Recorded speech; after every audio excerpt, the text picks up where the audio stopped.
ప్రజాప్రభుత్వం రైతుని రాజుగా చేయడమే కాదు, వ్యవసాయాన్ని పండగ చేయాలన్న ఉక్కు సంకల్పంతో చేస్తున్న ప్రయత్నాన్ని ఆశీర్వదించడానికి విచ్చేసిన రైతాంగ సోదరులందరికీ కూడా మనస్ఫూర్తిగా కృతజ్ఞతలు, ధన్యవాదాలు తెలియజేస్తున్నా.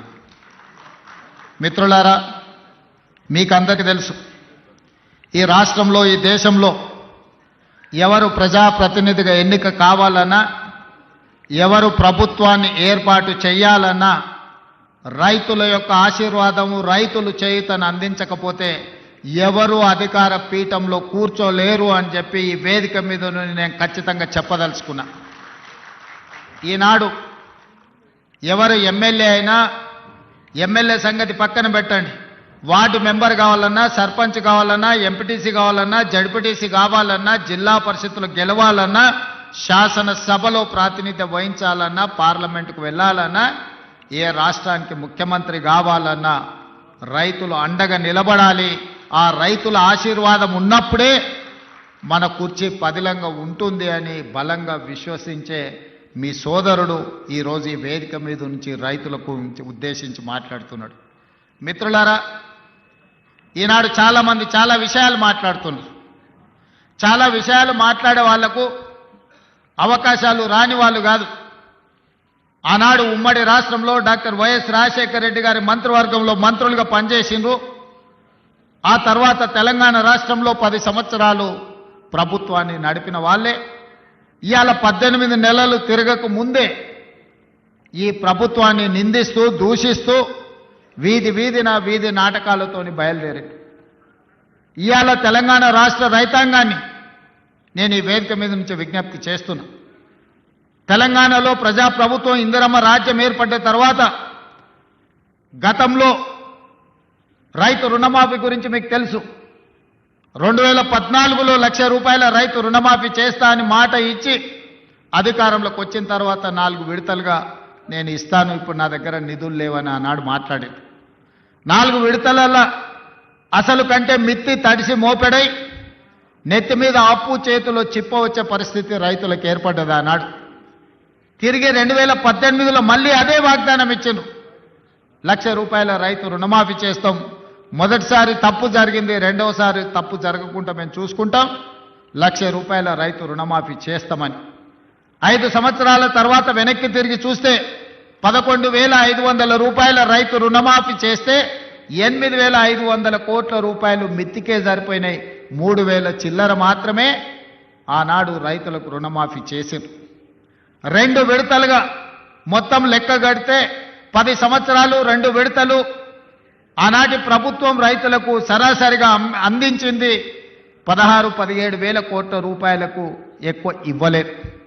కానీ మొదటి సంవత్సరంలోనే ప్రజాప్రభుత్వం మీ ఆశీర్వాదంతో వచ్చిన తర్వాత ఎన్నో ఇబ్బందులు ఉన్నా 10 సంవత్సరాలలో ఆనాడు వాళ్ళు చేసిన విధ్వంసం 100 సంవత్సరాలైనా కోలుకోలేని పరిస్థితికి తెలంగాణ రాష్ట్రాన్ని నెట్టేసింది. ఆనాడు ఫీజు రియంబర్స్మెంట్ కావచ్చు, రైతు రుణమాఫీ కావచ్చు, రైతుల గిట్టుబాటు ధర కావచ్చు, ఏ విషయంలో అయినా ఆనాడు తెలంగాణ రాష్ట్రంలో ఆర్థిక విధ్వంసానికి పాల్పడి తెలంగాణ రాష్ట్రాన్ని దిగజారిన ఆర్థిక వ్యవస్థను ఆనాడు మాకు అందించిండ్రు. అయినా మనోస్థైర్యాన్ని కోల్పోలే. అప్పటి వరకు 4 లక్షల కోట్ల రూపాయలు మాత్రమే అప్పు ఉందని అబద్ధాలు చెప్పి కప్పిపుచ్చి మనం గ్రామాలలో చూసినాం. అప్పులకు కూరుకపోయిన పిల్లగానికి పిల్లనియాలంటే మాకు అప్పులు లేవయా, ఆర్భాటంగా మాకు పెద్ద పెద్ద కార్లు ఉన్నాయి, పెద్ద పెద్ద బంగళాలు ఉన్నాయి, అద్దాల మేడలు ఉన్నాయి. ఈ అద్దాల మేడలు చూసి, మా పెద్ద కార్లను చూసి మాకు పిల్లని ఇవ్వండి అని చెప్పి ఊరి మీద కట్నాన్ని ఎక్కువ తెచ్చుకునేటోళ్ళం మనం గ్రామాలలో చూసినాం. అదే విధానాన్ని ఆనాటి ప్రభుత్వంలో పెద్దలు పెద్ద పెద్ద బంగళాలు కట్టిరు, అద్దాల మేడలు కట్టిండ్రు, రంగుల గోడలు చూపించిండ్రు. కానీ రైతుల యొక్క ఆర్థిక వ్యవస్థ చిన్న భిన్నం అయిపోయింది. విద్యార్థులకు ఫీజు రియంబర్స్మెంట్ ఇవ్వలేని పరిస్థితి, రైతులకు రుణమాఫీ చేయలేని పరిస్థితి, రైతులు పండించిన పంటను కొనుగోలు చేయలేని దివాలా పరిస్థితి తెలంగాణ రాష్ట్రంలో ఉండే.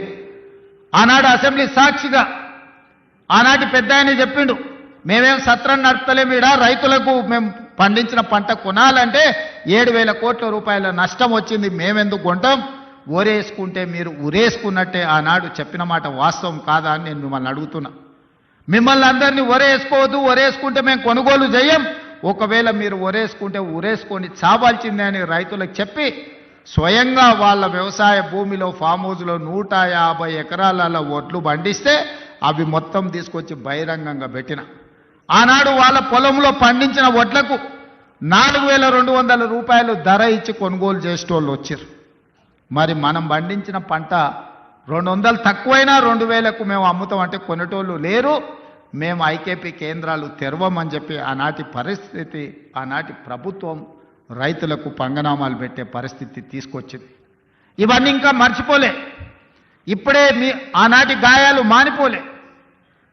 అయినా అలాంటి పరిస్థితుల్లో తెలంగాణ రాష్ట్రంలో ప్రభుత్వాన్ని ఏర్పాటు చేసి ఆనాడు స్పష్టంగా చెప్పినాం, మీరు వరి పండించండి, రాష్ట్ర ప్రభుత్వం కొనుగోలు చేస్తుంది, చివరి గింజ వరకు కొనే బాధ్యత మా ప్రభుత్వం తీసుకుంటుంది. ఎందుకంటే ఆనాడు ఇందిరమ్మ రాజ్యంలో సోనియా గాంధీ గారు కనీసం మద్దతు ధరను తీసుకొచ్చి రైతు పండించిన పంటకు దళారుల చేతిలో మోసపోకుండా ఈరోజు కనీసం మద్దతు ధరను అందించి రైతు పండించిన పంట కొనుగోలు చేసే బాధ్యత మాది అని చెప్పి ఈరోజు కాంగ్రెస్ ప్రభుత్వం మీ ముందు నిలబడి మొదటి విడతగా పంట కొనుగోలు చేసినాం. రెండవ విడతకు వచ్చినప్పుడు నేను చెప్పిన పెద్దలు ఉత్తమ్ కుమార్ రెడ్డి గారితో మాట్లాడి, అన్న దొడ్డు బియ్యం తింటలేరు, ఈరోజు గ్రామాలలో చైతన్యం వచ్చింది. రైతులు స్వయంగా 10 రూపాయలు ఖర్చైనా కూలికి పోయి ఉపాధి హామీ కూలీ చేసుకునే పేదలు కూడా ఈరోజు సన్న బియ్యంతో బుక్కడు అన్నం తింటుండ్రు. సన్న బియ్యం మనం ఇవ్వాలి, సన్న బియ్యం ఇవ్వాలి అంటే మన రైతులు సన్న వడ్లు పండించాలి. ఎందుకంటే తెలంగాణలో పండించే వడ్లు నాణ్యమైనవి, శ్రేష్టమైనవి. కానీ దొడ్డు బియ్యం పండిస్తే దొడ్డు బియ్యం తినే పరిస్థితి లేదు. మనము రేషన్ షాపులలో దొడ్డు బియ్యం ఇస్తే మళ్ళీ తిరిగి మిల్లర్లు కొంటుర్రు, లేకపోతే కోళ్ళ దానాకు పోతున్నాయి. దొడ్డు బియ్యం ఇవ్వద్దు, సన్న బియ్యం ఇవ్వాలి అని నేను చెప్పిన. మరి ఏం చేయాలి, సన్న బియ్యం ఇవ్వాలి అని అంటే నేను చెప్పిన, మీరు రైతులకు విజ్ఞప్తి చేయండి, నేను చేస్తా మీరు చేయండి. ఉప ముఖ్యమంత్రి గారు చేస్తారు, వ్యవసాయ శాఖ మంత్రి గారు చెప్తారు, రైతులకు సన్న వడ్లు పండిస్తే 500 రూపాయల బోనస్ ఇచ్చి ఆ వడ్లను కొంటాము, మాది బాధ్యత అని అంటే నమ్మకంగా విశ్వాసంగా తెలంగాణ రాష్ట్రంలో పండించిన పంటలో 60% పోయినసారి సన్న వడ్లు మీరు పండిస్తే ఆ సన్న వడ్లను కొన్ని సన్న బియ్యం చేసి ఇవాళ పేదోళ్లకు సన్న బియ్యం రేషన్ షాపులలో పంచుతున్న మాట వాస్తవం కాదా? 6,40,000 కుటుంబాలు ఈరోజు రైతు వేదికలలో ఉన్నారు. ఇవాళ మా అక్కలీడికి వచ్చిండ్రు, రైతులు మాట్లాడినరు, మా ఆడబిడ్డలు మాట్లాడారు. ఇవాళ పిల్లలకు రేషన్ షాపుల్లో మా ప్రభుత్వం ఇస్తున్న సన్న బియ్యంతో అన్నం పెడుతున్నారా లేదా ఒకసారి ఆలోచన చెయ్యండి. ఇవాళ మా రైతాంగానికి నేను ధన్యవాదాలు చెప్పదలుచుకున్నా. మీరు ఈ ప్రభుత్వం మీద నమ్మకంతో, విశ్వాసంతో బోనస్ ఇస్తారో ఇవ్వరో అని అనుమానం ఉన్నా మీరు సన్న వడ్లు పండించిండ్రు కాబట్టి ఆ సన్న వడ్లు ఇవాళ బియ్యంగా మారి పేదోళ్ళ కడుపు నింపుతున్నది అని అంటే రైతులు చేసిన ధైర్యం. అందుకే మీరు పండించిన సన్న వడ్లకు 500 రూపాయల బోనస్ ఇచ్చి కొనుగోలు చేసినాం. ఇవాళ ధైర్యంగా నిటారుగా నిలబడి తెలంగాణ రాష్ట్రం నెంబర్ 1 వడ్లు పండించడంలో ఒక్క సంవత్సరంలో 2,80,00,000 మెట్రిక్ టన్నుల వడ్లు పండించి దేశంలోనే మొదటి స్థానంలో, ఒకనాడు ఆంధ్రప్రదేశ్ పంజాబ్ మొదటి స్థానంలో ఉంటే ఇవాళ తెలంగాణ రాష్ట్రం వరి పండించడంలో మొదటి స్థానంలో ఉంది. అందులో సన్న వడ్లు పండించడంలో మనం మొదటి స్థానంలో ఉన్నాం. ఇవాళ మన రైతుల శ్రమ ఊరికపోలే. ఇవాళ మీరు కష్టపడి పండించిన సన్న వడ్లు బియ్యంగా మారి పేదోళ్ళ కడుపు నింపుతున్నాయి అని అంటే ఇంతకంటే రైతుల కళ్ళల్లో ఆనందం ఏముంటుంది? తెలంగాణ రాష్ట్ర ముఖ్యమంత్రిగా మీ సోదరుడిగా ఇంతకంటే విజయం ఏముంటుందని చెప్పి నేను ఈ సందర్భంగా మిత్రులారా మిమ్మల్ని అడుగుతున్నా. అందుకే ఇవాళ రకరకాల ఇబ్బందులు ఉన్నాయి. చాలామంది ఈరోజు మా బిల్లులు రాలేదంటున్నారు. అక్కడక్కడ మా సర్పంచులు రణగొన ధ్వని చేస్తున్నారు మా బిల్లులు రాలేదని. నేను మా సర్పంచ్ మిత్రులను అడుగుతున్నా, అయ్యా నేను వచ్చే నాటికే మీ కాలం అయిపోయింది సర్పంచుల పదవి. మీ సర్పంచ్ పదవులు, మీరు సర్పంచులుగా చేసిన పనులు మా హయాంలో చేయలే. ఆనాడు మీరు పనిచేస్తే ఆనాడు బిల్లులు చెల్లించండి. ఆయన మీలాకటి బిల్లులు చెల్లించనివి 1,29,000 కోట్ల రూపాయలు నా నెత్తి మీద అప్పు మోపి పొయ్యిండు. మొయ్యలేనంత భారం, నడుము వంగిపోయే పరిస్థితి ఉంది. దాదాపుగా 60,000 కోట్ల రూపాయలు కాంట్రాక్టర్లకు బిల్లులు పెండింగ్ పెట్టిపోయిండు. ఉచిత కరెంటు బిల్లులో 20,000 కోట్లు విద్యుత్ శాఖకు పెండింగ్ పెట్టిపోయిండు. ఇట్లా చెప్పుకుంటూ పోతే ఫీజు రియంబర్స్మెంటు, షాదీ ముబారక్, కళ్యాణ లక్ష్మి ప్రతి దగ్గర దొరికిన కాడల్లా అప్పు చేసిండు, అందిన కాడల్లా టోపీ పెట్టిండు. మొత్తానికి 8,29,000 కోట్ల రూపాయల అప్పు నా నెత్తి మీద మోపి బట్టి విక్రమార్క గారి నడుము వంగిపోయే పరిస్థితి రాష్ట్ర వ్యవస్థను, ఆర్థిక వ్యవస్థను మాకు అప్పచెప్పిండు. ఇన్ని అప్పులు, ఇన్ని తప్పులు చేసి ఇంకా ఇవాళ రోడ్ల మీదకి వచ్చి అడ్డమైన మాటలు మాట్లాడుతున్నారు. ఇవాళ ఈ వాళ్ళు చేసిన అప్పులను, వాళ్ళు చేసిన తప్పులను సరిదిద్దడానికి రోజుకు 18 గంటలు పనిచేసిన సరిపోని పరిస్థితి. ఈ నేపథ్యంలో ఈరోజు సర్పంచులు ఒక పక్కన, ఫీజు రియంబర్స్మెంట్ ఇంకొక పక్కన, ప్రభుత్వ ఉద్యోగులకు పాపం 35 ఏళ్ళు కష్టపడి ఉద్యోగాలు చేసి వాళ్ళు దాచిపెట్టుకున్న పైసలు, వాళ్లకు రిటైర్మెంట్ బెనిఫిట్స్ ఇవాళ 12,000 కోట్ల రూపాయలు బకాయిలు పెట్టిపోయిన. ఎవరైనా నమ్మకంగా ప్రభుత్వం దగ్గర పనిచేసి 35 సంవత్సరాల తర్వాత రిటైర్ అయిపోతే రిటైర్మెంట్ బెనిఫిట్స్ ఇవ్వాల్సిన పరిస్థితి ఈరోజు రాష్ట్ర ఆర్థిక వ్యవస్థ దెబ్బతిన్నది. ప్రభుత్వ ఉద్యోగస్తులకు, ఒకప్పుడు ప్రభుత్వ ఉద్యోగస్తులకు మొదటి తారీఖు నాడు రిజర్వ్ బ్యాంకు నుంచి సరాసరి వాళ్ళ ఖాతాల్లోకి జీతాలు వెళ్ళేది.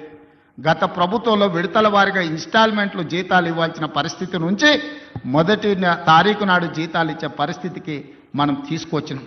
ఒక్కొక్కటిగా సరిదిద్దుతున్నాం, ఒక్కొక్క వ్యవస్థను ప్రక్షాళన చేస్తున్నాం. ఈరోజు ఉన్న కష్టాలకు ప్రభుత్వ ఉద్యోగులకు రిటైర్మెంట్ బెనిఫిట్స్ ఇవ్వాలంటే కష్టంగా ఉంది. విద్యార్థులకు, కాలేజీలకు ఫీజు రియంబర్స్మెంట్ ఇవ్వాలంటే కష్టంగా ఉన్నది. షాదీ ముబారక్, కళ్యాణ లక్ష్మిని అమలు చేయాలంటే కష్టంగా ఉన్నది.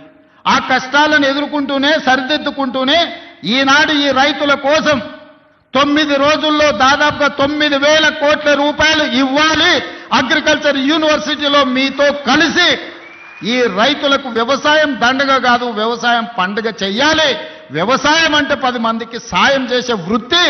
వాళ్ళు కష్టాలలో ఉండి వాళ్ళు కాలిపోతున్న 10 మంది కడుపు నింపాలని ఏ రైతాంగం కష్టపడుతుందో ఆ రైతాంగానికి రైతు భరోసా పథకం ద్వారా ఈనాడు ప్రారంభించి 9 రోజులు తిరిగే లోపల దాదాపుగా 9,000 కోట్ల రూపాయలు, 1,49,00,000 ఎకరాలకు 70,11,984 మంది రైతులకు రైతు భరోసా పథకం కింద నగదు బదిలీ చేయడానికి ఈరోజు ఇక్కడికి వచ్చిన మిత్రులారా.